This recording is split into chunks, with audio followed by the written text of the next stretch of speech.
Keanu Reeves was fined for giving away free cakes on the street. It started on a sunny LA morning. Keanu, in a hoodie and sunglasses, handing out gourmet chocolate cakes to strangers. Smiling, polite, classic Keanu. Then, sirens. A city official storms up, slaps him with a fine. Unauthorized distribution of baked goods, they say. The crowd boos. A Karen live streams it. Someone screams. He's feeding the soul of the city. But then, a mysterious man steps out of the crowd. You again, Keanu mutters. The man stepped forward slowly, dressed in an impeccable gray suit, face shadowed under a Panama hat. The crowd parted like water. Keanu's jaw clenched. "It's been a while, Arthur," Keanu said, voice low. Arthur grinned coldly. "Still playing the saint, I see." The crowd murmured, phones raised, filming every second. Keanu turned to the officer. "This man's been following me for years. Every time I try to do something good, he shows up." Arthur stepped closer, his voice syrupy. "I'm a compliance consultant, Mr. Reeves. I simply ensure the law is obeyed. You shut down my mobile library in San Francisco," Keanu snapped. "Got my pop-up soup kitchen raided in Chicago. And now this pastry propaganda." Arthur sneered. "You're corrupting the public with kindness. People are starting to expect goodness from celebrities." The officer blinked, confused. "Wait. Is this personal?"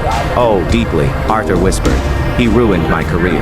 The crowd gasped. Arthur turned to them dramatically. "Once I was a motivational speaker. Then Keanu Reeves gave a spontaneous speech at my seminar. Uninvited, about compassion, empathy, and sharing banana bread. Everyone quit my program the next day to go be kind in the woods. Because you were charging $800 a seat to scream at people," Keanu said dryly. The tension thickened like buttercream. Arthur snapped his fingers. A black SUV screeched to a halt. Out came men in suits, carrying legal documents. Cease and desist orders. Health code violations. Permit denials. One of them grabbed a cake from a nearby table. No expiration label. That's a class 4 violation. Keanu calmly picked up the cake, sliced it with surgical precision, and took a bite. Perfectly moist. "Made it myself this morning." Arthur smirked.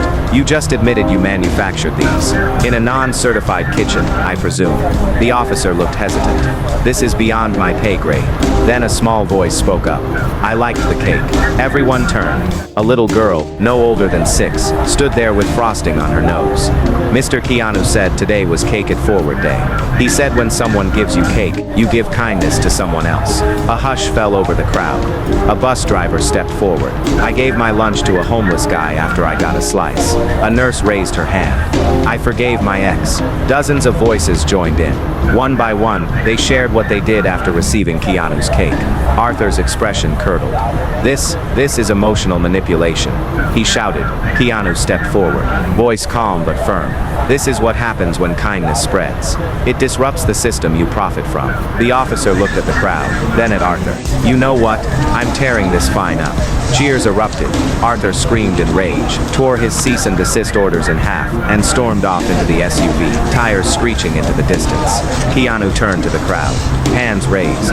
"Remember," he said with a smile, "a slice of cake today could mean a miracle tomorrow. Be excellent to each other." The crowd chanted his name. A kid threw confetti. Later that night, on TikTok, #CakeItForward was trending #1. Bakeries around the country offered free slices to strangers. Arthur, meanwhile, uploaded a bitter YouTube rant that got downvoted into oblivion. Keanu, he was last seen in a Denver alley, handing out muffins, disguised as a grumpy barista.